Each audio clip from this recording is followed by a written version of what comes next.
About how we can actually make our app addictive. Now, these are business apps, but all types of apps would apply because everything is rooted into human psychology. We are going to make our app addictive by using a habit hack. We are going to hack into the user's habits.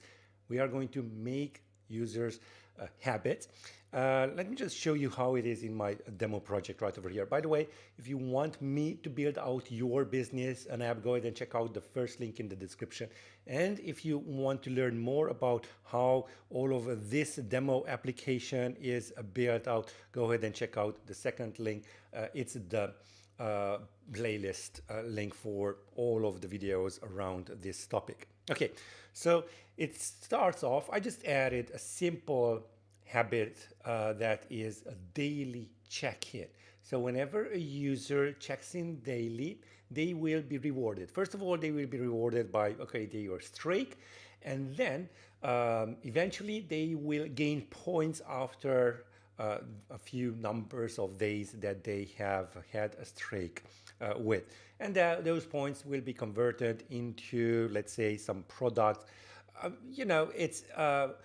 It's a loyalty system. Go ahead and check out the first link in the description if you want to talk more about that. Okay, so here's our loyalty streak, and we can just tap on this check-in today, and it's just going to increment it. And basically that's it. Now, there's a lot of psychology behind this, why people come back over and over again. Many successful apps use this. Let me just talk about 3 reasons why you should add a streak into your app. Now, first, once users start a streak, they feel invested. You know, I've been having this for 46 days. Today is the 47th. By the way, this is just added into the code. We're going to take a look at the code in just a second. But once they are invested, they are going to keep coming back and back over and over again to your app. Second, each daily check-in gives instant feedback. Remember when I just tapped over here on the button, it just changed the number, it just incremented it, which is basically you are having a reward which is nicely feeding into the trigger action reward repeat cycle. So we're going to trigger it usually through a push notification, and I talk about how to set up push notifications in the playlist. Go ahead and check that out.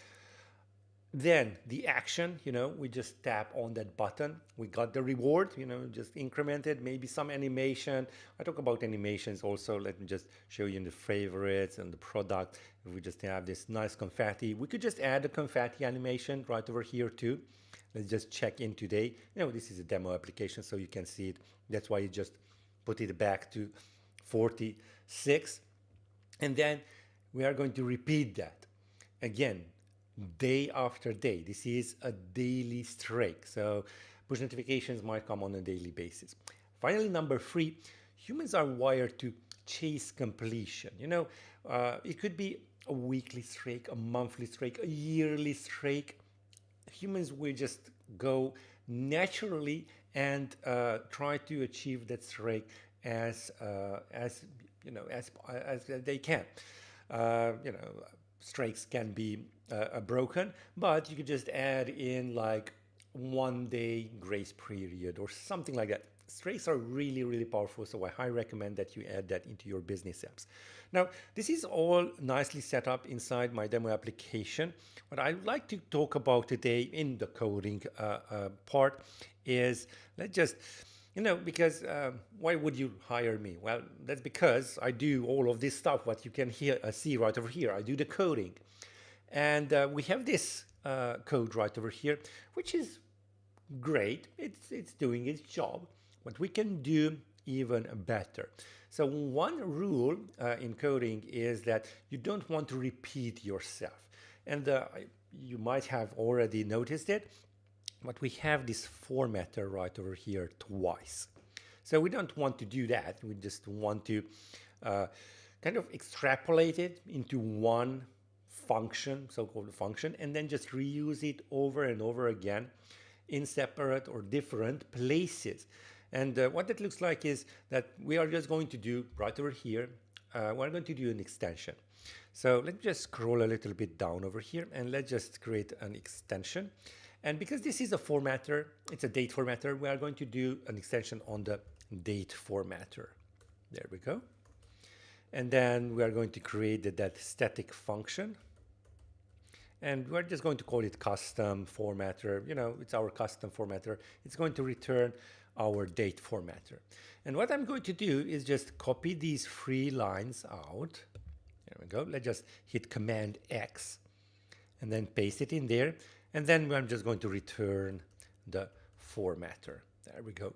Okay, so now that we have that, we can just simply replace the formatter with date formatter dot, and then custom. Here it is. You can already see it. And then in this particular case, we are getting, you know, the date formatter, and we are just converting the today date into a string. You know, it's not that important in this case that I'm trying to show you. So I'm just going to copy it out and paste it also over here because, you know, we have that error. We need to add a valid formatter. And finally, we are going to add it also right over here. So this is our formatter. Well, we're just simply going to remove it and then just paste it over there. And if we want to make it even nicer, we can just grab the date. You know, we're just not going to declare the today, it's just the date, remove that part. Because we are only returning one thing, we can just omit the return keyword over there. And that's it.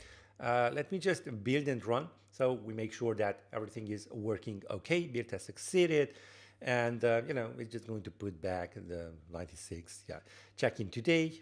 And there it is. It's really nice, simple, and highly addictive. If you want me to build such an app for you, for your business, I highly recommend that you check out the first link in the description. And if you want to see even more how you can maybe just take a look at this, these features that you might want to add into your application, go there, check out the second link, which is the whole play.